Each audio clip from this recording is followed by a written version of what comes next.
श्री 1008 श्री अभिनंदन नाथाय नमः, श्री दिगंबर जैन समाज पंचायत समिति ललितपुर उत्तर प्रदेश। इस कार्यक्रम के पुण्यार्चक हैं श्री दिगंबर जैन अतिशय क्षेत्र क्षेत्रपाल जी मंदिर, station road, civil line, Lalitpur Uttar Pradesh. अध्यक्ष इंजीनियर अनिल जैन अंचल, महामंत्री डॉक्टर अक्षय जैन तड़या, प्रबंधक राजेंद्र जैन थनबारा, पूर्व पार्षद मोदी पंकज जैन, वरिष्ठ पार्षद, मैनेजर सनत मलया।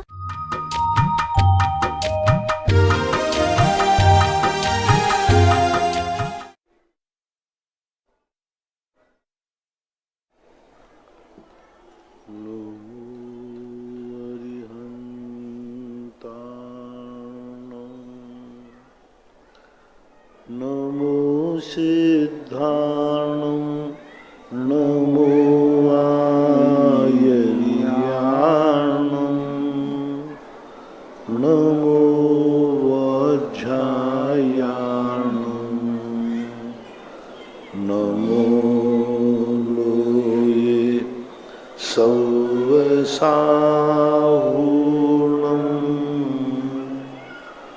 पंच परमेष्टि भगवान की जय। आचार्य श्री गुरुवर कुंद कुंद महाराज की जय। आचार्य श्री गुरुवर विद्यासागर महाराज की जय। परम पूजनीय निर्यापक श्रमण पूज्य श्री सुधा सागर जी महाराज की, पूज्य एलक श्री 105 धैर्य सागर जी महाराज की, समस्त मुनि संघ की जय। पूज्य श्री के चरणों में समस्त जिज्ञासा करताओं की ओर से कोटि कोटि नमोस्तु वंदन। पूज्य श्री महेंद्र जैन पत्रकार इंदौर से पूछते हैं, गुरुदेव नमोस्तु, अस्थिकाय द्रव्य क्या हैं और ये कितने होते हैं? अस्थिकाय द्रव्य जो हैं ये 5 होते हैं, धर्म, अधर्म, आकाश और जीव। इनको पहला तो जीव अस्थिकाय है, धर्म, अधर्म और आकाश, ये 4 द्रव्य। पुद्गल जो है वह स्कंद की अपेक्षा अस्थिकाय है और परमाणु की अपेक्षा वो अस्थिकाय नहीं है। इस प्रकार पंचास्थिकाय होते हैं। पूज्यवर कुंद कुंद स्वामी ने इस प्रकार से 5 अस्थिकाय कहे काल द्रव्य को छोड़कर। अस्थिकाय क्या है? अस्थिकाय क्या कहलाती है? अस्थिकाय अस्थिकाय कहलाते हैं बहुप्रदेशी। एक से अधिक प्रदेश जिस द्रव्य में पाए जाते हैं वह अस्थिकाय यानी समूह। एक प्रदेश, परमाणु और कालाणु एक प्रदेशी है, इसलिए वो अस्थिकाय नहीं है, ऐसा माना। श्रीमती इंदिरा जैन मौरानीपुर, नमोस्तु गुरुदेव, पश्चिम दिशा की और वेदी का मुख शुभ है या अशुभ, और उस वेदी के दर्शन करना चाहिए या नहीं? देखो, दर्शन तो किसी भी मुख करके बैठे, दर्शन तो सदा करना चाहिए। रही बात पश्चिम मुखी बैठना नहीं चाहिए, यदि उसका मुख बदला जा सके तो अच्छा है, बाकी दर्शन नहीं छोड़ना चाहिए। अनीता जबलपुर से, नमोस्तु गुरुदेव, महाराज जी पंचम काल के अंतिम समय में मंदिर कहाँ जाएंगे? पंचम काल के अंतिम समय पर मंदिर धीरे धीरे सब धराशायी हो जाएंगे, क्योंकि सब मिथ्या मत्तर भी, सम्यक भी, आयतन भी, अनायतन भी। ये मत समझना कि मात्र आयतन ही खत्म होंगे, अनायतन भी होंगे। चोखे देव नहीं रहेंगे तो खोटे भी नहीं रहेंगे, कुगुरु नहीं रहेंगे तो सुगुरु भी नहीं रहेंगे, सुशास्त्र नहीं रहेंगे तो कुशास्त्र भी नहीं रहेंगे।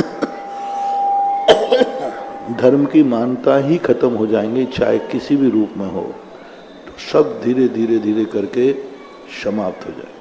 अभी बहुत है, चिंता मत करो। अभी दुनिया में कोई एक ऐसा मंदिर नहीं है जो पंचम काल के अंत तक चल जाएगा।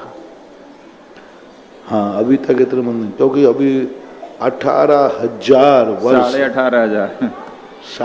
18,500 वर्ष अभी पंचम काल के शेष है। अभी कोई मंदिर की ऐसी निर्माण नहीं हुआ जिसको अपन कह सकें कि 18,500 वर्ष तक टिकेगा। अभी तो ऐसे सैकड़ों बार बन जाएंगे। और सैकड़ों बार क्षेत्रपाल बनेगा, सैकड़ों बार पहले फिर नया बनेगा, फिर कोई बीच में सुधासागर आएगा, फिर राशिवार मिलेगा, फिर निमित्त बनेगा, कोई आएगा, मैं ही आऊँ ये थोड़ी नियम कह रहा हूँ, कोई आएगा फिर बनेगा। ऐसा बनने के बाद जब 18,000 वर्ष के अंत में तब देखा जाएगा। राज जैन खरगापुर, नमोस्तु गुरुदेव। महाराज श्री 10 लक्षण पर्व क्यों मनाए जाते हैं? 10 लक्षण पर्व एक व्रत है जिसके माध्यम से व्यक्ति, हमारे यहाँ एक प्रतिक्रमण होता है, एक प्रतिदिन प्रतिक्रमण करना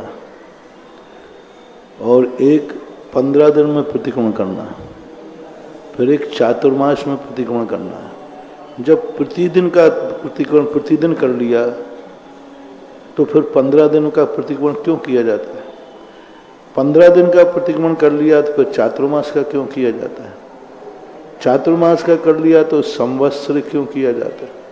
संवत्सर कर लिया तो उत्तमार्थिक की जरूरत नहीं। तो ये होता है कि कोई भी छोटी मोटी गलतियां होती उन पड़ जाती हैं, रह जाती है।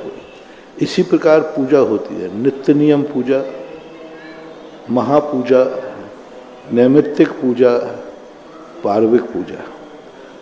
एक दूसरा, आप लोग पाप भी ऐसे ही करते हो, छोटे मोटे पाप, रोटी बनाना, खाना बनाना आदि छोटे मोटे चलते रहते हैं, ये नित्य नियम से कट जाते हैं। कुछ आप लोग ऐसे बड़े बड़े पाप कर लेते हो, राग द्वेष कर लेते हो, जो कि उसके लिए बड़ी पूजा करना पड़ती है। दूसरी बात, आपके खर्चे नित्य नियम के खर्चे होते हैं, जो रूटीन के खर्चे हैं, दूध, चाय, पानी आदि, सब्जी है। कभी कभी 2-4 महीने में बड़ा खर्च भी आता है, शादी ब्याह आ गया, त्योहार आ गया, फिर कभी कभी साल 2 साल में बड़े बड़े खर्च आते हैं। तो उसके अनुसार पुण्य भी तो चाहिए। नित्य नियम से आप इतना पुण्य कमा लोगे कि प्रतिदिन की खर्चा चलते जाएंगे, बस प्रतिदिन जितना खर्चा पानी है उतना निकल जाएगा। अब इतना ही पैसा चाहिए कि कुछ और भी चाहिए? थोड़ा और, बड़ा थोड़ा और चाहिए है तो फिर आपको कोई ना कोई ऐसा महीने भर के अंदर, हफ्ते के अंदर एक थोड़ी सी बड़ी पूजा करना पड़ेगी, बड़ा व्रत करना पड़ेगा, बड़ा त्याग करना पड़ेगा, बड़ा धर्म करना पड़ेगा, जिसे बोलते अष्टमी और चतुर्दशी। अष्टमी चतुर्दशी को थोड़ा करने का अर्थ है पुण्य की अपेक्षा देखा जाए तो थोड़ा पुण्य संचय ज्यादा करना, उस दिन व्रत नियम ज्यादा रखना, जिससे थोड़ा सा इतना आमदनी हो जाए खर्चा पानी के अलावा, और यदि कोई खर्च करना चाहे तो हो जाए। तो अब इतने थोड़े बहुत खर्च के लिए कि बड़ी बड़ी बीमारियां आ जाती हैं, शादी ब्याह आ जाते हैं, साल में 2-4 त्योहार भी, तो उसमें खर्च करने को कहाँ से लाए? तो फिर उन्होंने कहा चातुर्मासिक पूजा, नित्य पूजा, साप्ताहिक पूजा, चातुर्मासिक पूजा। 4 महीने के अंदर 4 महीने होने पर एक बड़ी 8 दिन की पूजा करो, उसमें इतनी कमाई होगी, उससे तुम्हारे ऊपर के खर्चे जो आएंगे वो चलेंगे। थोड़ा फिर शादी ब्याह के खर्चे हैं, और भी थोड़ा 4 रिश्तेदार आ जाए उनके खर्चे, उनका बजट कहाँ से बनाओगे? हाली बीमारी, बड़ी बीमारी आ गई तो पैसा कहाँ से लाओगे? तो वो जो पुण्य होता है, स्पेशल पुण्य, वो चातुर्मासिक पूजा में होता है। इसलिए ये 4 महीने के अंदर अष्टांग का पर्व आ जाते हैं, 4 महीने के अंदर 10 लक्षण पर्व आते हैं। तो ये मल्टीपर्पस है। मल्टीपर्पस यानी अपने पापों को प्रक्षालन करने के लिए भी यही है, जैसे हम लोग प्रतिक्रमण करते, और पुण्य संचय करने के लिए जिस प्रकार का आपको पुण्य चाहिए उस प्रकार का करो। यदि आप चाहते हैं कि नहीं महाराज हमारे तो बस दाल रोटी खाऊंगा प्रभु के गुण, तो फिर आप बड़ी बड़ी पूजा मत किया करो, रोज की कर ली और बस अपने घर बैठो, आराम से चल जाएगा। तो ये सब पुण्य संचय के भी कारण है। अंतिम जो कारण है परम निर्माण कारण है। कभी कभी व्यक्ति झंझटों में बैठ करके इतना भाव नहीं कर पाता कि मैं संसार से छुटकारा पाऊं, तो उससे कहा कि तू पर्व के दिन में समस्त प्रकार से झंझटों से छूट करके एकांत धर्म स्थान में जाकर के अपने भविष्य के संबंध में सोचो। इस प्रकार मोक्ष के जाने के लिए ये अलग अलग प्रक्रियाएं बताई। डॉक्टर साकेत जैन, बाकल बहुरीवंश, नमोस्तु गुरुदेव। अंतःकरण की पवित्रता के लिए कारणभूत कार्य एवं क्रिया क्या होना चाहिए? अंतःकरण जो किया जाता है, अंतःकरण की क्रिया पवित्रता के लिए, पवित्र अंतःकरण पवित्र करने के लिए। अंतःकरण शब्द जो आप बोल रहे हो ये शब्द ठीक नहीं है। अंतःकरण हमारे यहाँ जैन दर्शन में रूढ़ है। जब सम्यक दर्शन होता है उसके पहले अंतःकरण एक क्रिया की जाती है जो स्वतः होती है, जिसमें मिथ्यात्व के 3 खंड किए जाते हैं। आप यदि अपने अंतःकरण की बात कर रहे हो तो अंतःकरण मत बोलो।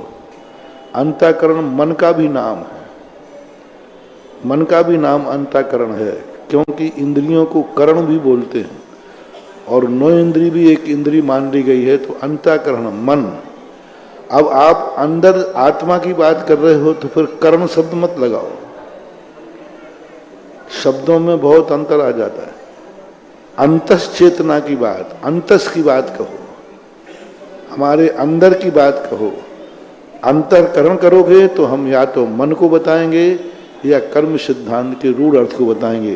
तो आप अंतःकरण समझना चाहते हैं कि अपने अंतस को समझना चाहते हैं? अंतरंग को पवित्र कैसे बनाएं? अंतरंग को पवित्र बनाने का एक ही तरीका है कि सबसे पहले बहिरंग को शुद्ध करें। बहिरंग की शुद्धि के बिना अंतरंग की शुद्धि हो ही नहीं सकती। हवदिवाना हवदि बंदो मदम में जीवे दिकाय चेटम्बी बंदो बंदो धूम दीदो यदि शमणो छट्टिया शब्बम। पूज्यवर कुंदकुंद स्वामी ने कहा हवदिवाना हवदि मूर्छा, थोड़ा सा भी बाह्य परिग्रह हमारे पास विद्यमान है तो अंतस कभी शुद्ध हो ही नहीं सकता। आकाश के तारे जमीन पे आ सकते हैं, सुई के छिद्र में से ऊंट निकल सकता है, लेकिन परिग्रहवान का कभी अंतस शुद्ध नहीं हो सकता। ये आगम का वचन है। इसलिए बाह्य जो प्रवृत्तियां हैं उनको छोड़े, बाह्य को छोड़ने के बाद फिर अंतस को पकड़े।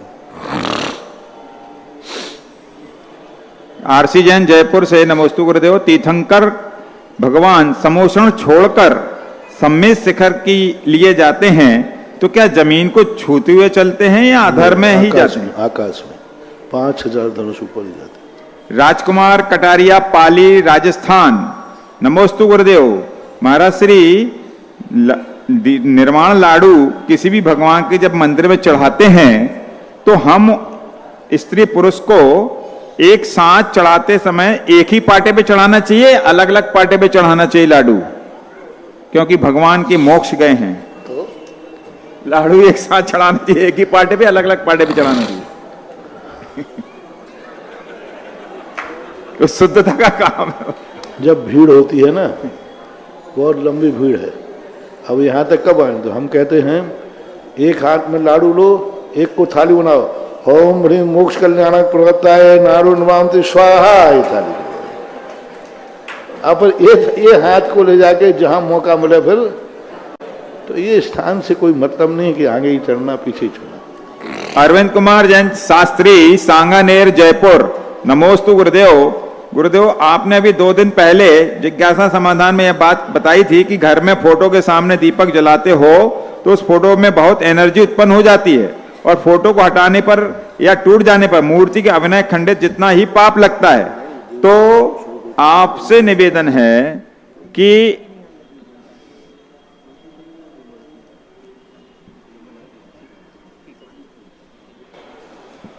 मूर्ति फोटो टूट जाने पर अविनय लगती है, वो फोटो टूट जाने पर दीपक जलाते जिसके सामने आपने बताया एनर्जी बहुत पैदा हो जाती है, तो वो फोटो टूटने पर अविनय हो जाती है। तो महाराज जी, इस प्रकार से अविनय किस प्रकार से होगी फिर? वो तो आप कहाँ डालें फोटो को? करो ही मत ना ऐसे। इसलिए उस फोटो को पूज्य मानो ही नहीं तो झगड़ा टंटा खत्म हो गया। अब क्या करोगे? फिर करोगे तो करो, सिद्ध चक्र मंडल विधान करो, फोटो टूटना। मूर्ति टूटने पर जो दोष लगता है वो फोटो टूटने पर लगेगा। तो इससे अच्छा है, इसलिए तो कहा है कि फोटो आदि को मत करो, इससे अनुकूल व्यवस्थाएं नहीं बनी। लीना जैन, मानसरोवर, जयपुर। नमोस्तु गुरुदेव। संध्या के समय में या रात में तत्वार सूत्र और पद्म पुराण को घर पर अध्ययन कर सकते हैं क्या? कपड़ा बदलना पड़ेंगे क्या? अपनी देख करके, ज्यादा अशुद्धि तो नहीं हो लेकिन सामान पढ़ सकते। शास्त्री जी। ऑनलाइन जिज्ञासाओं के पश्चात जनवाणी चैनल, सुधा कलश चैनल और आदिनाथ चैनल के समक्ष विराजित सभी गुरु भक्तों की ओर से और यहाँ साक्षात गुरु चरणों में विराजित सभी भक्तों की ओर से पूज्य मुनि श्री के चरणों में बारंबार नमोस्तु नमोस्तु नमोस्तु। पूज्य एलक श्री के चरणों में बारंबार इक्षामी इक्षामी इक्षामी। आज के जिज्ञासा समाधान कार्यक्रम में प्रथम जिज्ञासा करेंगे नालंदा कॉन्वेंट स्कूल के डायरेक्टर श्रीमान अखिलेश जी गुना, और इसके बाद तैयार रहेंगे इसी नालंदा कॉन्वेंट स्कूल गुना से पधारे हुए सभी बच्चे एक साथ खड़े हो जाएंगे और उसमें जिज्ञासा करेंगी कुमारी तनिष्का अनन्या। हे जगत पूजनीय आपश्रमण, आपके पावन श्री चरणों में कोटि कोटि वंदन, कोटि वंदन, कोटि वंदन। हे पूज्य श्री, आज एक चिंतन की धारा लेकर के आपके चरणों में आया हूं। जैसा हमारे लोक व्यवहार में एक बात प्रचलित है, व्यक्ति को अपना धन, अपना भोजन और अपनी स्त्री नारी को पर्दे में रखना चाहिए, परंतु आज इस विज्ञान की देन के माध्यम से देखने में आ रहा है व्यक्ति अपना जीवन के, अपने अंतरंग के छोटे छोटे से क्षणों को भी इस दुनिया के सामने ला रहा है और इसके कारण उसकी मानसिक सुख शांति खो रही है। ऐसा देखने में आ रहा है कि व्यक्ति जो है पागल सा होगा जा रहा है, अपनी सारी सुख शांति को खो रहा है और अपने अंतरंग के क्षणों को उजागर करता जा रहा है और उसमें सुख मानता है। तो इससे मैं आपके चरणों में रखता हूं ताकि ये सारा मानव समाज इससे लाभान्वित हो। कृपया इस पे मार्गदर्शन करें। विज्ञान व्यक्ति को क्षमता पहचाने बिना आकर्षण दे रहा है। मूर्ख लोग आकर्षण से प्रभावित होते हैं, वो ये नहीं समझ पाते कि इसका साइड इफेक्ट क्या है। बच्चा चॉकलेट से प्रभावित होता है तो उस चॉकलेट का आकर्षण इतना ज़्यादा हो जाता है, कई बार दुश्मन उसे चॉकलेट का आकर्षण देकर उसका अपहरण भी कर लेता है। उस चॉकलेट के आकर्षण में व्यक्ति ये नहीं सोच पाता कि कौन चॉकलेट दे रहा है, ये मेरा परिचित है कि नहीं, ये मुझे जानता है कि नहीं, कुछ नहीं। वो तो वह चॉकलेट को देखता है और दौड़ लगा देता है। तो इसी प्रकार के आज की जो भौतिकता है यह उस चोर के समान है जो दुनिया के मन को चुरा रहा है। वो जानता है दुनिया मन क्या चाहती है कि मैं खूब धन कमाऊं, वो चाहता है कि मैं खूब अनाज पैदा करूं, वो चाहता है कि जो मेरा धंधा है। तो उन्होंने कहा ठीक है, इनको आकर्षण दो कि तुम्हारे खेत में आज 100 क्विंटल गेहूं होता, 1000 होगा, लो ये दवाई छिड़क दो। अब वो ये भूल गया कि ये दवाई अनाज बढ़ाने के लिए तो छिड़की जा रही है, अनाज बढ़ भी जाएगा, लेकिन बाद में ऐसी दशा रह जाएगी कि हम अनाज खाने लायक ही नहीं रहेंगे, बीमार हो जाएंगे, कैंसर हो जाएगा। तो ये जो विज्ञान का आकर्षण है, आज जितने साइड इफेक्ट हैं सब विज्ञान ने आविष्कार किए। आज सब्जी जहरीली हो गई, आज अनाज जहरीली, ये आविष्कार किसने किए? साधु संतों ने, विज्ञान ने किए। और विज्ञान जानता है कि इसका साइड इफेक्ट क्या है। तो हमारे लिए यह सोचना पड़ेगा कि भौतिकता का जो आकर्षण है, यह आकर्षण कहीं हमें अपहरण करने के लिए तो नहीं दिया जा रहा है, यह आकर्षण कहीं हमारे लिए नुकसानदायक तो नहीं होगा। तो जब ये व्यक्ति समझ जाएगा तो इन आकर्षण से व्यक्ति दूर भाग जाएगा। सबसे बड़ी है आज स्पर्धा। व्यक्ति के सामने इतनी ऊंचाई रख दी कि हर विकलांग सोचता है कि उस ऊंचाई पर मैं कब पहुंचूं। अब और हर व्यक्ति पड़ोसी की थाली देख रहा है कि इस थाली में क्या है, और पड़ोसी की थाली जब भी देखेगा अपनी थाली को वो लात मार देगा, क्योंकि पड़ोसी एक नहीं होता। अपनी थाली एक है, लेकिन पड़ोसी कितने हैं? चार तरफ से चार तो हैं जी, फिर उसके पड़ोसी, और भी फिर उसके पड़ोसी, जी, फिर कितनी थालियां देखोगे? कोई ना कोई थाली ऐसी दिखेगी जो तुम्हारी थाली से अच्छी होगी, तो तुम अपनी थाली का भोजन फीका पड़ जाएगा। जी, इसलिए जैनाचार्यों ने कहा कि दूसरों की थाली देखने की अपेक्षा अपनी जठराग्नि देखो कि मुझे कितना भोजन पचेगा। जठराग्नि के साथ देखो कि हमारी जेब में पुण्य कितना है। कई बार भोजन तो पच सकता है, लेकिन वो इतना महंगा है कि तुम खा नहीं सकते, पैसा नहीं है। तो हमारे शास्त्रों में द्रव्य क्षेत्र, अपनी योग्यता देखो, अपनी पोजीशन देखो, इच्छाएं उतनी ही करो जो शाम तक घर लौटते समय पूरी करके लौटो। इतना इच्छाएं उतनी ही करो कि मरने के पहले हम कह सकें मैंने अपनी इच्छा पूर्ण कर ली, क्योंकि इच्छाओं की कोई सीमा नहीं होती और व्यक्ति असीम कर रहा है। मैंने कल कहा था ना कि यदि चपरासी बनने की योग्यता है, लोग कहते महाराज जी मैं हर स्थान पर फेल हो रहा हूं। मैंने कहा बिल्कुल नहीं हो रहा। मैंने महाराज जी मैंने IAS की परीक्षा दी, 3 बार 4 बार दे ली, मैं फेल हो रहा हूं। मैंने पक्का है मैं पास कर दूंगा, पक्का है पास हो जाओगे। अगली साल कलेक्टर की नहीं क्लर्क की एग्जाम देना। बोलो जी, 3 बार तुमने किसका दिया? आइए कलेक्टर का दिया ना जी, फेल हो गए। अब अगली साल से क्लर्क का देना। बिल्कुल योग्यता है, निकल जाएगी। बोलो हो गए ना पास आप? जी महाराज। क्यों? हमारी IAS बनने की योग्यता ही नहीं है, हमारी क्लर्क बनने की योग्यता है, तो उसका दो ना। कहो ठाकुर देखो एक बार भी पास हो गए हम, क्योंकि इतनी योग्यता है। क्लर्क बनने की मैं फेल हो जाऊं महाराज, तो फिर एक अंतिम और चपरासी की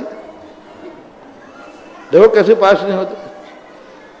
और चपरासी में फेल हो जाओ तो फिर समझ लेना तुम्हारे कर्म खराब है। अब क्या करें? तो इतना ही चादर उतने पैर फैलाओ जितनी चादर है। चादर से बाहर फैलाओगे मच्छर काटेंगे ही काटेंगे। नमोस्तु। अगली जिज्ञासा करेंगे नालंदा कॉन्वेंट स्कूल गुना के सभी छात्राएं कुमारी तनिष्का और अनन्या। जिज्ञासा करें। करने में दान का, देने में सम्मान का, और हमारे लिए मुनि पुंगम श्री सुधा सागर जी महाराज जी का बड़ा ही महत्व है, बड़ा ही महत्व है। महाराज जी, मैं नालंदा विद्यालय की एक छात्रा हूँ। मेरी ये शंका है कि हमें 12वीं के बाद ऐसा क्या क्षेत्र चुनना चाहिए जो हमारे लिए हितकारी हो, जो हमें पतन की ओर न ले जाए, और जो हमारे देश के लिए कुछ कार्य कर पाएँ हम। और इसी समय महाराज जी कुछ नेगेटिव वेव्स हमारे अंदर आती हैं, तो हम ऐसा क्या करें कि वो नेगेटिव वेव्स हमारे अंदर ना आ पाएँ? सबसे पहला तो है जब व्यक्ति स्वयं निर्णय नहीं ले पाता है कि मैं जो कार्य करने जा रहा हूँ इससे मेरा पतन होगा या उत्थान होगा, तो हमें गार्जियन का सहारा लेना चाहिए। और गार्जियन का वो एक तुम्हारे यहाँ चलता है, कौन बनेगा करोड़पति। तो लोगों ने उसके संबंध में मुझे बताया, मैंने कि भाई ये इसमें क्या प्रोसेस है। बोले कोई अमिताभ बच्चन कोई प्रश्न पूछता है और आप प्रश्न नहीं बता पाते हो तो उसमें एक छूट जाती है हेल्पलाइन। फिर उसमें कुछ अलग अलग 50-50 ऐसा कुछ है, जो आगे पूरा आप बैठा लेना भाव आपका। हेल्पलाइन, आप हेल्प लीजिए किसी से, और आपको वो छूट दे देता है कि आप किससे हेल्प लेना चाहते हैं, आप उसका नाम बता दीजिए। हाँ, जिससे भी हेल्प ले आप उसका नाम बताए, 1 2 3 तक आप हेल्प ले सकते हैं। तो यही तो है करोड़पति बनने के लिए, जब अपना कोई अच्छा रास्ता हम चुनना चाहते हैं और हम उसका समाधान नहीं निकाल पा रहे हैं, तो आप हेल्प लीजिए।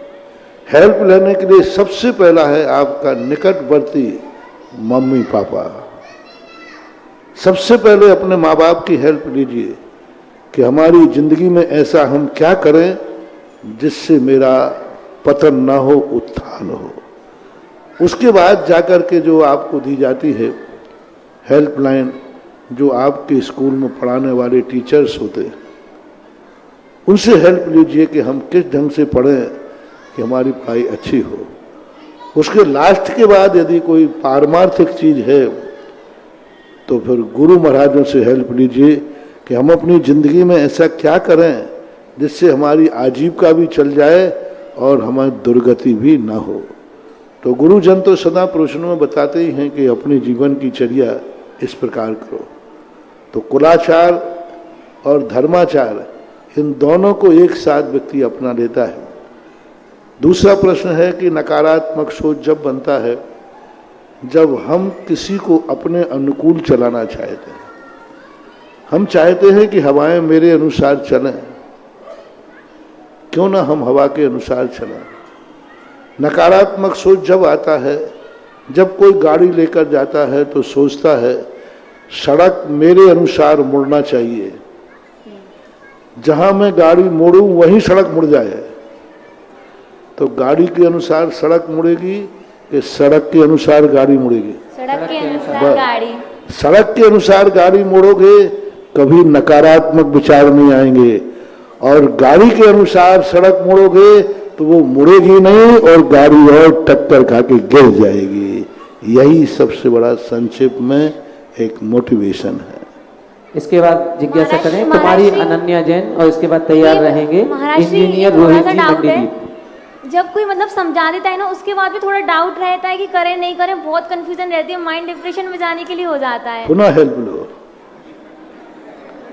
जब तक संदेह दूर नहीं हो जाए हेल्प लेते जाओ।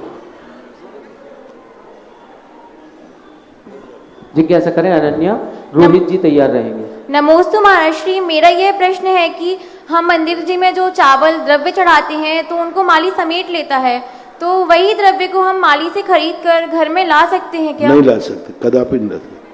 वो त्यागी हुई द्रव्य है, अपने किसी काम की नहीं है, क्योंकि हम त्याग चुके। तो उनको चिड़ियाओं को चढ़ा सकते हैं?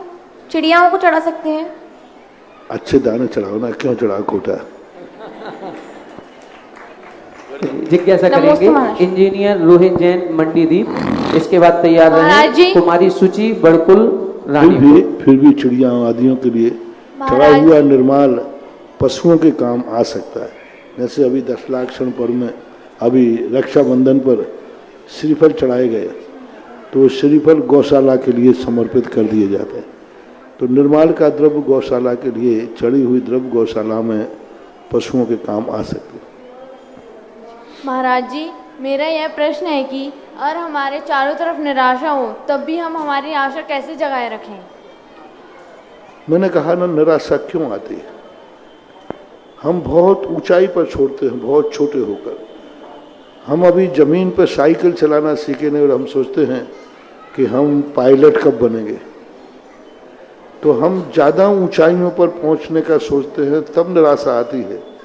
हम उतना ही सोचें, उतना ही चलें जितने के चलने के बाद हमारा थकान ना हो, तो कभी निराशा नहीं आएगी, ऐसा मैं।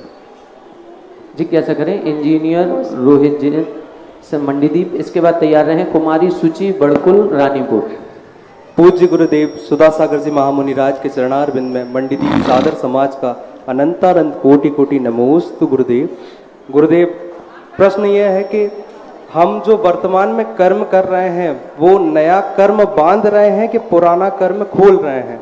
जैसे एक गैया का बछड़ा है, हमने उसे दूध पीने से गैया से अलग कर दिया, तो पुराने भव में उसने हमें अलग करा था, वो अलग किया कि नए कर्म हमने बांध लिए उसमें? दोनों।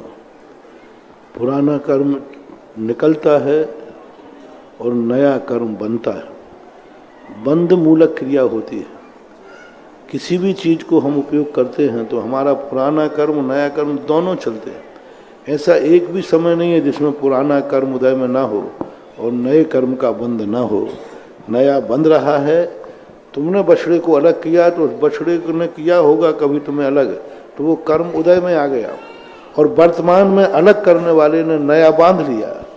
क्योंकि कायदा था, दुष्ट भली अपनी दुष्टता को ना छोड़े, सज्जन व्यक्ति को अपनी दुष्टता छोड़ देना चाहिए। उसने भली हमारे साथ दुर्व्यवहार किया था, लेकिन हमें सज्जन होकर के दुर्व्यवहार नहीं करना चाहिए। तो उस दुर्जन के साथ हम भी दुर्जन बन गए ये सोचे बिना, तो फिर हमें भी नया कर्म बंद होता है दोनों। इसके बाद जिज्ञासा करें कुमारी सुचि जैन, नहीं है क्या? हाँ, शीघ्रता से। इसके बाद तैयार रहेंगे श्रीमान सिद्धार्थ शर्मा जी गुना। नमोस्तु गुरुवर, मैं सुचि बड़कुल रानीपुर से। गुरुवर, मेरी जिज्ञासा यह है कि एक व्यक्ति के जीवन में जब भी संघर्ष और विपत्तियां आती हैं तो वह उनके प्रति आभार महसूस करना भूल जाता है, जबकि गुरुवर वही संघर्ष और विपत्तियां मनुष्य को मजबूत बनाती हैं। तो हम उन संघर्ष और विपत्तियों के प्रति आभार महसूस कैसे करें? संघर्ष परिस्थितियां जिस समय आती हैं उस समय यदि हमारा पॉजिटिव सोच है, कोई व्यक्ति हम चल रहे थे, हमें उसने सहारा नहीं दिया, तो हम सोचते हैं कि देखो कितना निर्दय है, अपना व्यक्ति ने भी हमें सहारा नहीं दिया। हम उस समय ये सोचें कि उसने सहारा अच्छा नहीं दिया जिससे मुझे अपने खुद पे पैर पे खड़े होने का मौका मिला है। चाणक्य जब अपने चंद्रगुप्त को विपत्तियों में डालता था, चंद्रगुप्त को अपने जीवन में कभी स्वयं विपत्ति नहीं आई दुश्मन से, गुरु से आई। और गुरु इसलिए विपत्ति में डालता था जिससे कि वह व्यक्ति ये समझ सके कि भाई मेरे पैर पे खड़ा कर। एक बार चाणक्य और चंद्रगुप्त नदी के किनारे टहल रहे थे, टहलते टहलते बातें कर रहे थे, दोनों बहुत आनंद से बातें कर रहे थे, गुरु छेड़े थे। चलते चलते चाणक्य ने चंद्रगुप्त को एक टोने मारा, चाणक्य नदी में गए, चंद्रगुप्त नदी में गिर गए। चंद्रगुप्त कहता है गुरुजी आपने, और इतना डेंजर स्थान था वो कि जहां नदी में वो गिरना बहुत बचना मुश्किल था। चंद्रगुप्त ऊपर आए, उन्होंने गुरु को छोड़ दिया। गुरु महाराज तुम मेरे गुरु हो ही नहीं सकते, तुम मेरे दुश्मन हो। इतना धोखा धगाबाज, इतना तो दुश्मन भी नहीं करता, दुश्मन भी मौका देता है। आप अच्छी बातें करते करते चल रहे तो तुमने धक्का दे दिया। चाणक्य ने कुछ नहीं कहा। बाद में जब उसे पता चला, जब गुरु को छोड़ने के बाद किसी विश्वसनीय व्यक्ति ने धोखा दिया और धोखा देने के बाद गुरु के पास आया, गुरु महाराज मुझे इस व्यक्ति ने धोखा दिया। बोले धोखा तो गुरु ने भी दिया था, जैसा गुरु को छोड़ के चलेगा उसको भी छोड़ के चले जाओ, वहां क्यों रुके हो? मैंने धोखा दिया था, तुम्हें धक्का मारा था, तो तुमने क्या किया? बोलो क्या किया? मुझे छोड़ के जाओ। उसने धोखा दिया तुम उसको छोड़ के चले जाओ। इसलिए तो मैंने धोखा दिया था कि तुझे कभी कोई धोखा देगा तो तुम मेरे साथ क्या करता है। अंत में चंद्रगुप्त लौट के आए। गुरुजी बताओ बात क्या थी? बोले मैं ये देखना चाहता कि देश का राजा बनने वाला भारत का भावी सम्राट कितना सावधान है, कितना सतर्क है। यानी गुरु के पास रहकर के विश्व भाव भारत का सम्राट इतना निश्चिंत हो गया, इतना निश्चिंत हो गया। भारत का सम्राट यदि इतना निश्चिंत होकर रहेगा तो भारत तो खतरे में पड़ जाएगा। भारत के सम्राट को 24 घंटे सावधान रहना चाहिए, ये सचेत करने के लिए मुझे धक्का दिया था। अब ये पॉजिटिव सोच यदि बन जाए तो फिर विपत्तियां जो हैं हमारे जीवन के लिए बहुत सहकारी बनेंगी, बहुत सहकारी। दुश्मन को अच्छा मानो, दुश्मन हमें जगा रहा है, सावधान कर रहा है, दुश्मन हमें कुछ ताकत दे रहा है, शक्ति दे रहा है। और मेरा तो सिद्धांत है कि भक्तों से ज्यादा ताकत दुश्मन देती है।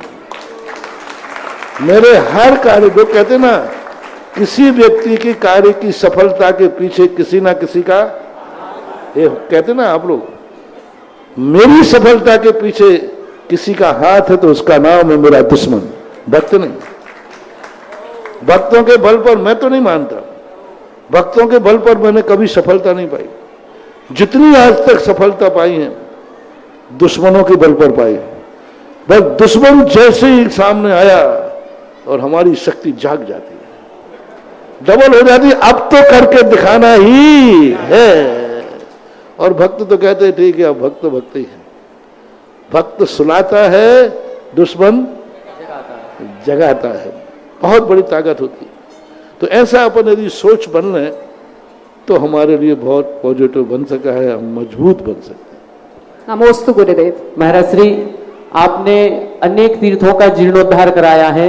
यदि उन तीर्थों के नाम हम उंगलियों पर गिने तो हमारी उंगलियों की ये कोर है ना, ये कम पड़ जाती है। हम पर्चे पर यदि नाम लिखना शुरू करें तो संख्या कम पड़ जाएगी। इतने सारे तीर्थ क्षेत्रों का आपने जीर्णोद्धार कराया, नव निर्माण कराया। लेकिन महाराज श्री, हमें जहां तक ऐसा लगता है कि 2 तीर्थ क्षेत्र ऐसे रहे जिनके जीर्णोद्धार से आपको बहुत अनंत ऊंचाइयां प्राप्त हुई हैं। सबसे पहला, जहां तक मुझे लगता है, सन 91 में जब आपका ललितपुर चतुर्मास हुआ था तो अक्षय क्षेत्र देवगढ़ जी, जो केवल ललितपुर के दर्शनार्थी ही वहां पर दर्शन करने जाते थे, और वो भी कितना जाते होंगे इसके बारे में हम नहीं कह सकते क्योंकि हमारी उम्र उस समय बहुत छोटी थी। लेकिन जो हमने सुना है उधर का कि आपने एक एक मूर्ति को उच्चासन प्रदान किया, एक एक मंदिर का ऐसा जीर्णोद्धार किया कि वो तीर्थ क्षेत्र आज विश्व पटल पर हमारा कीर्तिमान ऊंचाइयों को छू रहा है। और जब से आपने देवगढ़ का जीर्णोद्धार कराया, एक एक मूर्ति को उच्चासन दिया, आप भी आकाश की अनंत ऊंचाइयों को छू रहे हैं। दूसरा तीर्थ क्षेत्र, जब आप यहां से आगे बढ़े तो सांगानेर जी तीर्थ क्षेत्र है। जब आपने सांगानेर जी तीर्थ क्षेत्र की मूर्तियां वहां से निकाली, उसके बाद तो सारा विश्व, पहले तो आप ललितपुर और बुंदेलखंड के साधु थे, संत थे, बुंदेलखंड के लोग ही आपको नमस्कार करते थे। लेकिन जैसे ही सांगानेर की मूर्तियां निकाली, उसके बाद तो आप अंतरराष्ट्रीय हो गए महाराज श्री। लाखों लाखों भक्त। नहीं, आप भूल रहे हैं। हमें देवगढ़ से ही दुश्मनों ने सारे भारत में प्रसिद्ध कर दिया था। क्या बात? सारा भारत मान गया था उस समय, क्योंकि ये भी, इसमें भी हमने दुश्मनों की बदौलत सफलता पाई थी। वो तो हर जगह। अच्छा, दूसरी बात ठीक है। देवगढ़ की जहाँ तक चर्चा अभी आई, आज देवगढ़ के लिए बहुत प्रातःकाल घोषणाएं हुई। अब देवगढ़ को जब इतना बड़ा क्षेत्र है, और मैं तो सारे भारत से कहना चाहूँगा, हर दिगंबर जैनी को जैसे बने तैसे यदि सिद्ध क्षेत्रों की वंदना करना है तो जिंदगी में एक बार सम्मेद शिखर जरूर जाना, और मूर्तियों का दर्शन करना है अतिशय क्षेत्र का, तो सारे भारत की जनता से कहना है, बस जैसे बने तैसे हर जैनी को एक बार उत्तर प्रदेश के ललितपुर के पास में देवगढ़ का दर्शन जरूर करना। सारे भारत के तीर्थ क्षेत्र आपने दर्शन कर लिए, देवगढ़ यदि रह गया तो आप समझ लेना, आप मरने के बाद देव बनोगे, किसी पर्याय में जाओगे, और अवध ज्ञान हुआ तो पश्चाताप करोगे। देवगढ़ का मूर्ति शिल्प जो है भारत में कहीं नहीं, और इतना मूर्ति शिल्प, हर मूर्ति का शिल्प एक अलग अलग है।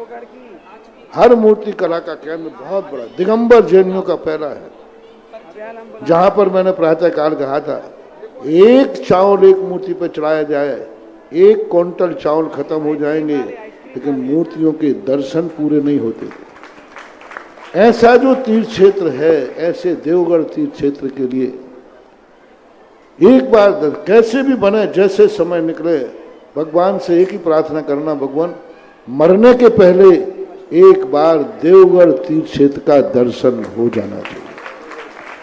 क्योंकि मैंने वहाँ पर जिस ढंग से मैंने उसकी दुर्दशा देखी है, वे फोटो भी अभी हैं, और किस दुर्दशा को लेकर के और कितनी कठिनाई के साथ भयंकर गर्मी में वे पैर के छपोले और वो घाटी का पसीना अभी भी याद आता है। लेकिन बहुत मेहनत के साथ एक बार मूर्तियों को इस योग्य बना सका कि आज वो मस्तक झुकाने लायक उच्चासन पर बैठ गए। अब ऐसे तीर्थ क्षेत्र को बहुत अच्छा से व्यवस्थित चल रहा है, बहुत अच्छी कमेटियों ने काम किए हैं। लेकिन अब वो क्षेत्र मेरा, जब मैं सारे भारत का दर्शन करा सकने की बात कहता हूँ, सारे भारत के जैनियों से कहता हूँ कि मरने के पहले एक बार देवगढ़ का दर्शन जरूर करना। जब इतना बड़ा क्षेत्र है, इतना महान, तो उसकी कमेटी भी इतनी ही महान होना चाहिए। आज देवगढ़ क्षेत्र जो सामान एक नाम है, एक ग्राम का नाम है देवगढ़, लेकिन मंदिर का कोई नाम नहीं था। जैसे सभी मंदिरों के नाम दिए गए, ऐसा ही आज देवगढ़ का नया नाम घोषित किया, श्री शांतिनाथ दिगंबर जैन देवोदय तीर्थ क्षेत्र देवगढ़, अतिशय तीर्थ क्षेत्र, अतिशय तीर्थ क्षेत्र देवगढ़। ये देवोदय नाम एक नया घोषित आज किया। ये देवोदय तीर्थ क्षेत्र अब जो जिस क्षेत्र के साथ अभी तक जितने उदय लगे हैं, बना के लूंगा थोड़ा, वे सारे तीर्थ क्षेत्र अंतरराष्ट्रीय हैं, विश्व स्तरीय। मैंने किसी एक समाज या एक नगर से आश्रित नहीं किया। जितने उदय वाले क्षेत्र हैं प्राय लगभग सभी क्षेत्रों को विश्व स्तरीय बनाया। आज अंतरराष्ट्रीय स्तर बनाने के लिए हमने कहा कि आज पूरा भारत, देखो 2-3 साल अभी बुंदेलखंड के 2 या 3 क्षेत्र ऐसे बने हैं। एक दर्शनोदय तीर्थ क्षेत्र, एक बजरंगगढ़ पुण्योदय तीर्थ क्षेत्र, ये भारतवर्षीय बन चुके, अंतरराष्ट्रीय घोषित हो चुके।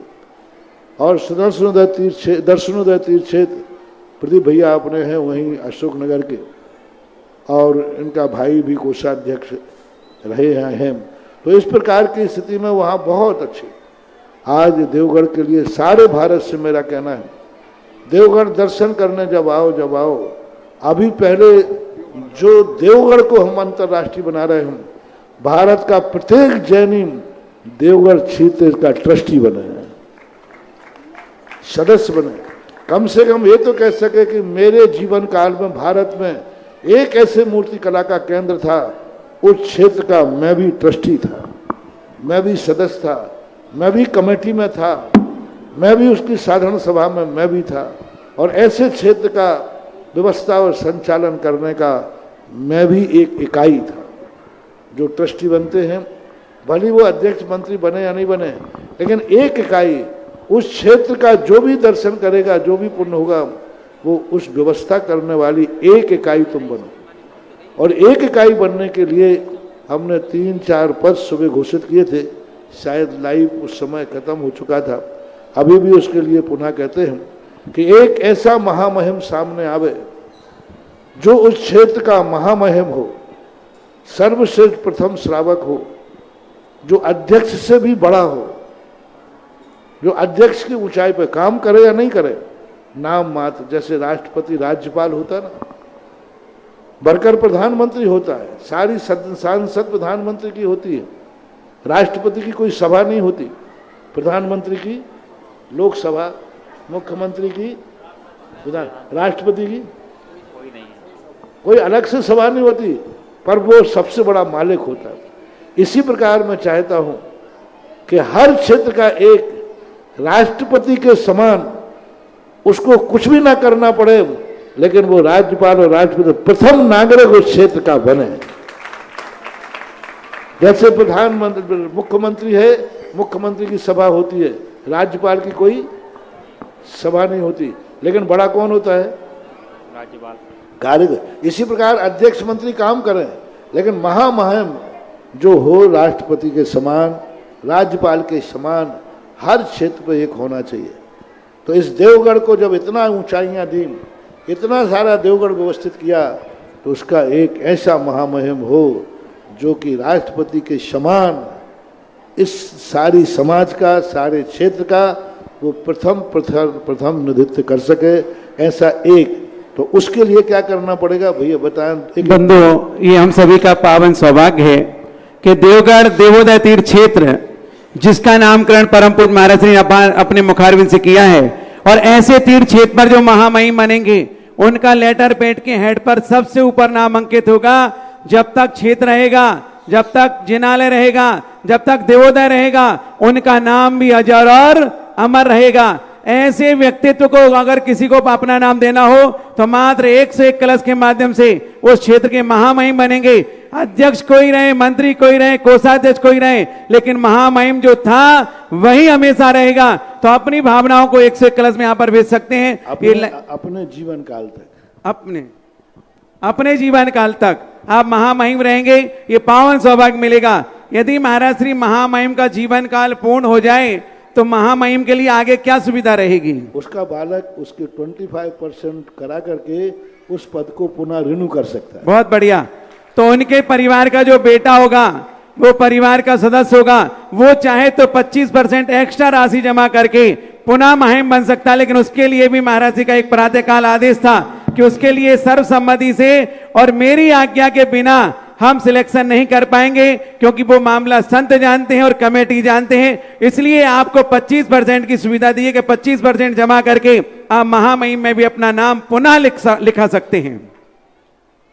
दूसरा पद है, जो बड़े लोग होते हैं वो चुनाव के चक्कर में नहीं पड़ते, क्योंकि आजकल का चुनाव बहुत गंदा हो गया, मान मर्यादाएं खत्म हो गई और कई ऐसे ऐसे छोटे लोग खड़े हो जाते हैं जिनके कारण उन प्रतिनिधि उन बड़े लोगों को खड़े होने में शर्म आती है। ऐसे ऐसे छोटे लोग फार्म भर देते हैं कि जो अच्छे लोग होते हैं उनके कंपटीशन करना पड़ता है, वो पीछे हट जाते हैं। तो ऐसे लोगों को मैंने महसूस किया कि ऐसे सम्मानीय लोगों को ऐसा पद निकाला जाए जिनको जिंदगी में कभी चुनाव में खड़ा नहीं होना पड़े, बिना चुनाव के ही वो कमेटी में आए। कोई चुनाव जीवन में कभी चुनाव पे खड़े नहीं, कोई भी चला है वो कार्यकारिणी के पदेन सदस्य रहेंगे, जिनका नाम है शिरोमणि परम संरक्षक। परम शिरोमणि संरक्षक जिनको बनना हो, ऐसे महानुभावों को मात्र 21 कलश के माध्यम से ये पावन अवसर आपको मिलेगा और 21 कलश में आप उस लेटर पेड पर परमानेंट पदेन रहेंगे। आपको कभी चुनाव नहीं लड़ना है, आपको कभी नाम के नहीं कहना है, क्योंकि ये महामहिम के बाद ये परम शिरोमणि संरक्षक का नाम 21 क्लस के माध्यम से परमानेंट आपका लेटर हेड पर नाम रहेगा। कमेटी कोई भी रहे, क्षेत्र जब तक रहेगा, आपका नाम अजर अमर रहेगा और उसमें मात्र 21 क्लस की राशि में आप अपना नाम दे सकते हैं। जैसे ही महाराज श्री ने कहा, लोगों ने अपनी भावनाओं को प्रदर्शित किया। प्रथम नाम आया भूपेंद्र कुमार विपुल जैन, सिद्धि उद्योग समूह, ललितपुर उत्तर प्रदेश। दूसरा नाम आया है संजीव कुमार जी जैन, सीए, ललितपुर उत्तर प्रदेश। तीसरा नाम आया है श्रीमान सेठ प्रसन्न कुमार, नोहरकला परिवार, ललितपुर। चौथा नाम है राजू जैन, जड़ी बूटी वाले, ननौरा परिवार। कम से कम आप तालियां बजा करके अनुमोदना करें जिन्होंने परम शिरोमणि संरक्षक में अपनी भूमिका दी है। और भी कोई व्यक्ति देना चाहे, ये राशि आपको 5 साल में किस्तों में आसानी से जमा कराना है, ताकि आप ट्रस्टी भी बन जाएंगे, परम शिरोमणि संरक्षक भी बन जाएंगे और आपको पता नहीं चलेगा हमारी राशि कब जमा हो गई।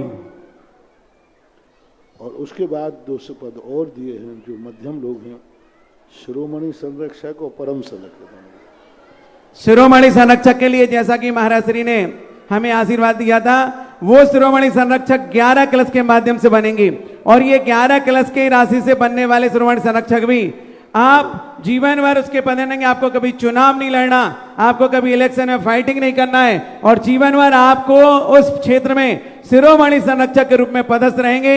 ऐसे उसमें भी एक नाम आया हमारे पास, श्रीमान Prince Jain, son of Shri प्रसन्न कुमार, श्रीमती शिल्पी, श्रीमती विद्या जितासा, पीयूष जैन, योगेश जैन, समस्त पारोल वाला परिवार, Jain cake, Jain ice cream parlour, Maharaj जी।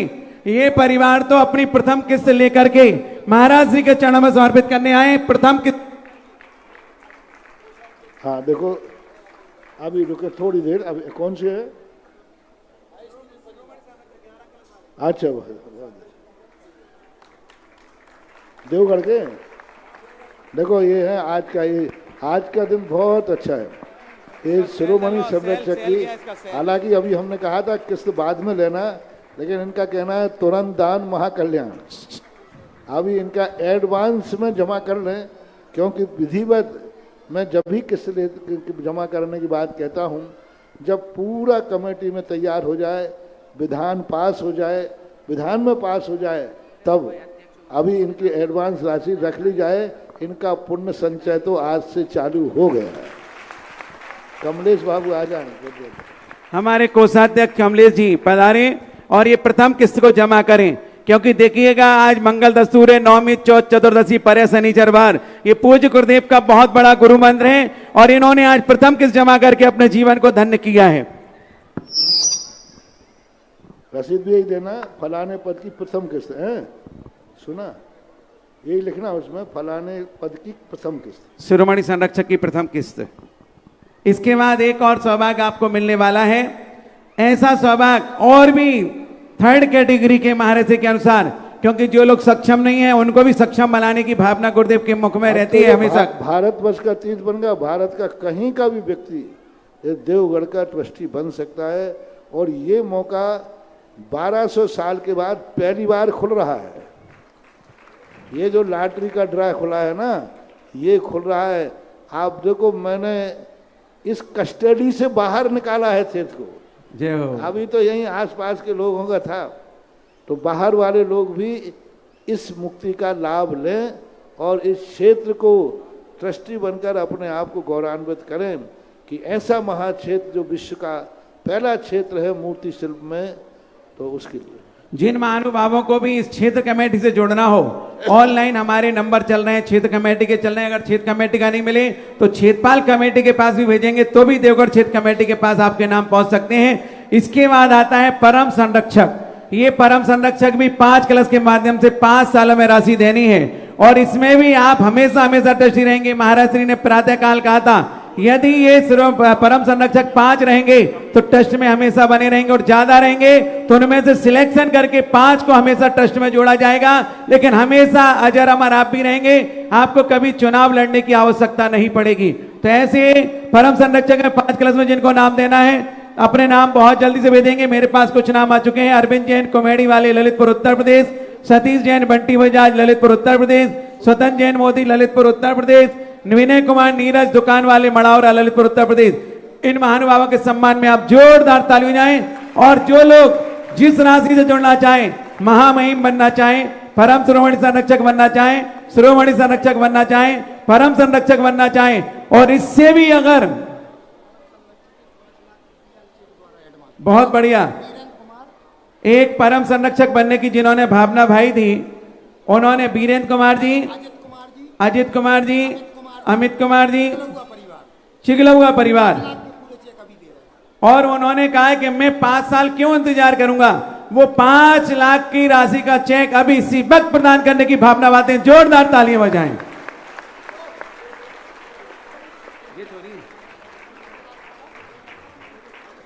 हमारे कोषाध्यक्ष जी तैयार रहे, क्योंकि आपको अब राशि संभालना है, क्योंकि अभी जो पूर्व कोषाध्यक्ष हैं वही संभालेंगे। आगे की क्या नीति होगी वो महाराज जी बताएंगे। देवगढ़ कमेटी ये भंग हो चुकी है, लेकिन जब तक नई कमेटी नहीं बनेगी तब तक ये कार्यकारी कमेटी है, तब तक कार्यभार को संभालेंगे। और कमलेश जी कल सुबह लाइव नहीं था, अभी एक बार आप वही घोषणा कर दें जो सुबह किया था।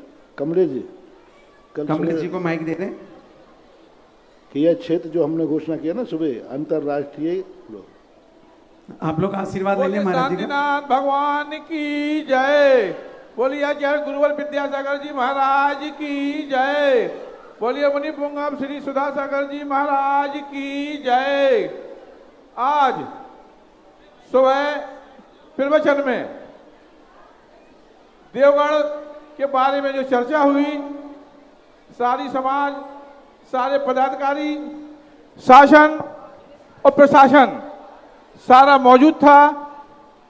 उसमें महाराज जी ने जो देवगढ़ के लिए योजनाएं बनाई, देवगढ़ का नाम जो देवोदय तीर्थ क्षेत्र रखा है, उसको हमारी सारी समाज ने, हमारी सारे शासन ने मंजूर किया।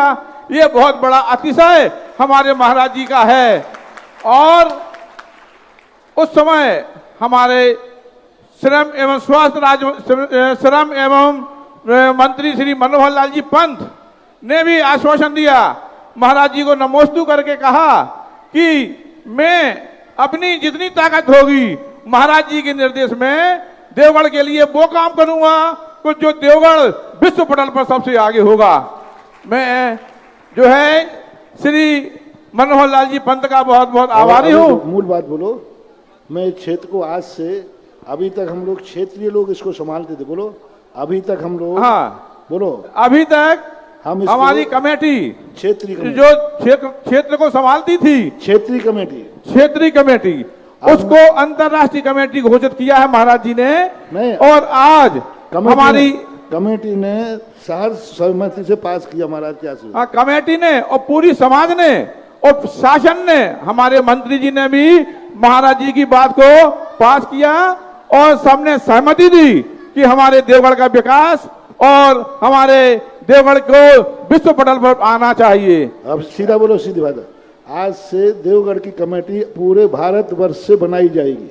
आज से पूरी कमेटी हमारे पूरे भारतवर्ष की बनाई जाएगी। और महाराज जी ने यह भी आदेश किया कि जो एनआरआई हैं, जो विदेश में हैं, वो भी इस कमेटी के सदस्य बन सकते हैं। उसमें सारा योगदान जो भी करेंगे वो स्वीकार किया जाएगा। महाराज जी की प्रत्येक बात को हमारे श्रम मंत्री ने, श्री मन्नूलाल जी कोरी ने और कमेटी ने और पूरी समाज ने स्वीकार किया। प्रशासन को क्यों बीच में ले रहे हैं? अभी तो अपनी चर्चा करो ना, प्रशासन को बीच में क्यों ले रहे हैं? कमेटी ने स्वीकार किया है जो महाराज जी का प्रस्ताव, हम लोगों ने महाराज जी को प्रस्ताव रखा था, महाराज जी ने उसको माना, हम लोगों ने सारी कमेटी वालों ने स्वीकृति दी। महाराज जी का अतिशय के बारे में क्या बताएं महाराज जी का? हमारे 1 मिनट महाराज जी, देवगढ़ में एक 100 फीट ऊंचा हाई मास्क लगा हुआ है जो 2 साल से बंद पड़ा हुआ था। लखनऊ से इंजीनियर आए, उन लोगों ने उस मास्क को 100 फुट ऊंचाई से नीचे नहीं उतार पाया। वो पूरी लाइटें उसकी बंद थी, पूरे शहर उसमें 5 किलोमीटर में अंधेरा हुआ था। मैं पहुंचा, मैंने पूरे स्टाफ को वहां लगाया और मैंने 9 बार नमोकार मंत्र पढ़ के जहां सुधा सागर महाराज की जय बोली और उसने हैंडल लगाया तो हाई मार्क्स 100 फुट से ऊंचे नीचे आ गया। इससे बड़ा अतिशय महाराज जी का क्या हो सकता है? ऐसी जो रोड बना, कई लोगों ने देखा होगा कि जो रोड बन गया है देवगढ़ का पहाड़ पे जाने के लिए, उसको वन विभाग ने रोका कि ये रोड नहीं बन सकता। जब हमारी कमेटी ने पूजन किया, पूजन करने के बाद जहां सुधा सागर जी महाराज का जयकारा लगाया तो डीएफओ मिर्जापुर से फोन आ गया कि रोड को ना रोका जाए और रोड का काम चालू कर दिया जाए तुरंत। तो ऐसी अतिशयकारी महाराज का आशीर्वाद जब देवगढ़ को मिलेगा तो देवगढ़ विश्व के पटल पर सबसे आगे रहेगा। जय जिनेन्द्र, बोलिए सुधा सागर जी महाराज की जय। और जब क्षेत्र पर सारे भारत के लोग जुड़ जाएंगे तो हमें प्रशासन के सहयोग की जरूरत ही नहीं पड़ेगी। देवगढ़ हमारा था, हम ही सिर पे उठाकर आकाश में उठा देंगे। जय हो। अभी देखिएगा, आज मंगलाचरण हुआ था, नौमी चतुर्दशी पर शनिचरवार को। आज से ही मंगलाचरण में लोगों की राशियां चेक के माध्यम से और कैश के माध्यम से आ चुकी है। एक अंतिम ऑप्शन और पूज्य महाराज श्री ने कहा था कि जो और भी निम्न स्तर से, मतलब जो और कमजोर लोग हैं, जो सदस्य बनना चाहते हैं और वो क्षेत्र कमेटी के अध्यक्ष भी बनना चाहते हैं तो बन सकते हैं, क्योंकि उन्हें चुनाव लड़ने का पूरा अधिकार रहेगा। वो है क्षेत्र के संरक्षक। और जो संरक्षक बनना चाहते हैं, मात्र 1 कलश के माध्यम से आप आजीवन सदस्य रहेंगे। आपको दोबारा से सदस्यता का शुल्क जमा करने की आवश्यकता नहीं पड़ेगी। ये राशि भी 5 साल में जमा करनी है और आप उसमें मंत्री बनना चाहें, अध्यक्ष बनना चाहें, हर चुनाव में आप लड़ सकते हैं, भिड़ सकते हैं, क्योंकि चुनाव में लड़ने का अधिकार सिर्फ इनको है और चुनाव में वोट देने का अधिकार भी इनके पास सुरक्षित है। तो ऐसे संरक्षक सदस्य जिन्हें बनना चाहे, मैंने ये भी कहा था कि संरक्षक जो हैं ये प्लस A क्वालिटी की तो ऊपर के हो गया, B क्वालिटी, C क्वालिटी में तो कम से कम ललितपुर जिले का हर परिवार का एक सदस्य तो बने। और ये भी ध्यान रखना, अभी ये छूट है, आपके परिवार में 10 लोग हैं तो 10 बनो, पुरुष बने, महिला बने, बच्चा बने, जो अभी पेट में हो वो भी बने। हाँ, देवगढ़ का सदस्य बन के जन्मेगा, जब जन्मेगा तो कहेगा कौन जन्मा है? देवगढ़ का ट्रस्टी ने जन्म लिया है, वो एक अपने आप में देवता का। ऐसा हुआ है नारेली में, एक बार एक व्यक्ति ने ऐसे ही सदस्य बना था, 6 महीने का बच्चा बना था। तो मैंने कहा भाई ये 18 साल के पहले नहीं बन सका। बोले बिफोर टाइम बन गया, बैलेट 18 साल में हो जाएगा। तो कहने का है, घर में 10 लोग हैं, 10 लोग बनो, एक परिवार के बनो, अपने रिश्तेदारों को बनाओ, अपने ससुराल वालों को बनाओ। जब भी वो यहाँ आए तो माँ ससुराल में ही नहीं आए, देवगढ़ के ट्रस्टी बन के आए। जब भी कोई व्यक्ति इस प्रकार से, तो अपने चाहे ससुराल वाले हों चाहे बेटी वाले हों, सबको ऐसा अभियान चलाओ कि देवगढ़ क्षेत्र के 1008 ट्रस्टी बनना चाहिए कम से कम। और ललितपुर इतना है, घर पीछे एक व्यक्ति गरीब भी है, वो जैसे बने तैसे भी अपना भाव करे कि हमारा देवगढ़ क्षेत्र है, उसका हमें ट्रस्टी बनना है। और ललितपुर जिले में बहुत बड़ी समाज है और ललितपुर ही इतनी बड़ी समाज है, बाहर के लोग तो बनेंगे ही बनेंगे। संरक्षक सदस्य में भी बहुत सारे नामों की लिस्ट हमारे पास है, हमारे शास्त्री जी आलोक जी उनकी नामों की घोषणा कर देंगे। लेकिन इसके पूर्व में आपसे कहना चाहता हूं कि बंधुओं, हमारी जितनी क्षमता है, अगर हम संरक्षक बनना चाहें तो 1 कलश, परम संरक्षक बनना चाहें तो 5 कलश, शिरोमणि संरक्षक बनना चाहें तो 21 कलश, और इसके बाद 11 कलश, 21 कलश, और इसके बाद 101 कलश में महामहिम बन सकते हैं। ये सौभाग्य मिला है, ऐसे सौभाग्य को छोड़ना नहीं, अन्यथा जीवन में आपके आने वाली संतान आपको कोसेगी कि दुनिया के लोग तो तीर्थ क्षेत्र से जुड़ गए, लेकिन हमारे माँ बाप क्या कर रहे थे, हमारे पिता क्या कर रहे थे, हमारे दादाजी क्या कर रहे थे। तो एक परिवार के 10 सदस्य तो बन सकते हैं। और महिलाएं ये ना सोचें कि पुरुषों को ही बनने का अधिकार है, महिलाओं का भी सुरक्षित 100% आरक्षण है, उसमें परसेंटेज में बंटवारा नहीं है। आप बराबर से भी बनना चाहें, पति पत्नी दोनों भी सदस्य बन सकते हैं। तो अपनी भावनाओं को प्रदर्शित करेंगे, इस बात का विशेष ध्यान रखेंगे। नाम घोषित तो कल कर पाओगे? आज का तो लाइव अभी खत्म हो गया मैंने, कल करेंगे। कल लाइव में आप सभी के नामों की घोषणा। उद्घाटन अच्छा हो गया, घोषणाएं तो सारी आ गई ना पूरी।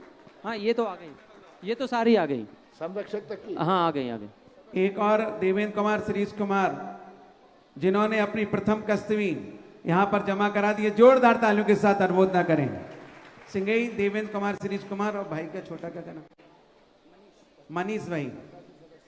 लगभग 88 सदस्यों की लिस्ट मेरे पास आ चुकी नाम अभी नहीं बोल पा रहे, लाइव नहीं है, लेकिन हर व्यक्ति चाहता कि मेरा नाम लाइव में जाए। लेकिन मैं आपसे कहना चाहता हूं कि जो 88 लोग बन चुके हैं, वो अगर ये ठान लें कि मैं 5-5 रिश्तेदारों को पकड़ के लाऊंगा, तो कल की तारीख में भी 500 नाम हो सकते हैं। इसलिए सभी लोग अपने अपने रिश्तेदारों को जोड़ने की कोशिश करें। पूरे अंचल से, यूपी तो क्या पूरे भारतवर्ष के लोगों के नाम जोड़ें, इस बात का विशेष ध्यान रखें।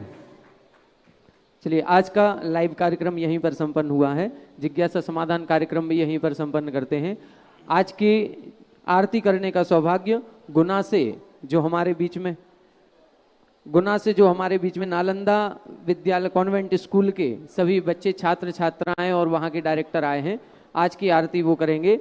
कल जो भी महानुभाव हमारे गुरुजी के दर्शनार्थ यहाँ पर पधारेंगे, उनके 22 तारीख का उन सभी के आतिथ्य का, उनको वात्सल्य भोज कराने का सौभाग्य प्राप्त किया। श्रीमती शुभांगी धर्मपत्नी श्री सतेंद्र नजा जी की पुण्य स्मृति में श्रीमान सतेंद्र नजा, सतीश नजा, जितेंद्र जी, आशीष जी, सुमित जी, कुमारी पलक, श्रुति, सेजल, नविका, कुशाग्र, समस्त नजा परिवार ने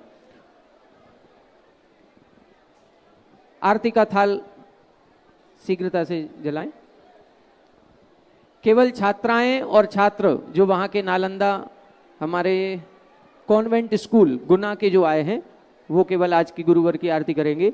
अन्य कोई भी महानुभाव जो भी गुरुवर की आरती करने का सौभाग्य अर्जित करना चाहते हैं, मात्र 5100 रुपए की राशि निर्धारित है। आप अपनी राशि के साथ, अपनी तिथि के साथ इसकी घोषणा कर सकते हैं और यहाँ पर सपरिवार गुरुवर की आरती कर सकते हैं।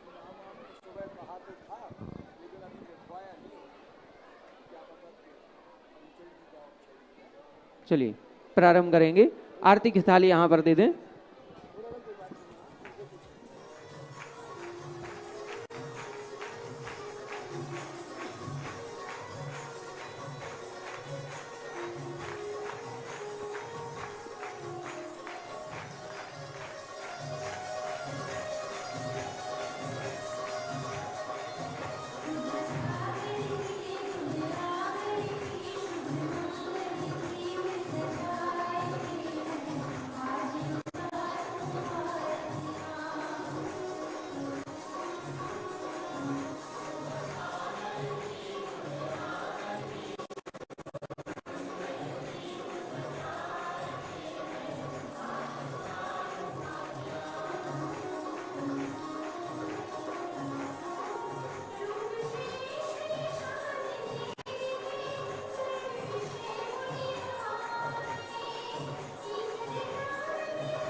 श्री 1008 श्री अभिनंदन नाथाय नमः श्री दिगंबर जैन समाज पंचायत समिति ललितपुर उत्तर प्रदेश। इस कार्यक्रम के पुण्यार्चक थे श्री दिगंबर जैन अतिशय क्षेत्र क्षेत्रपाल जी मंदिर, station road, civil line, Lalitpur Uttar Pradesh. अध्यक्ष इंजीनियर अनिल जैन अंचल, महामंत्री डॉक्टर अक्षय जैन तड़या, प्रबंधक राजेंद्र जैन थनवारा, पूर्व पार्षद मोदी पंकज जैन, वरिष्ठ पार्षद, मैनेजर सनत मलया।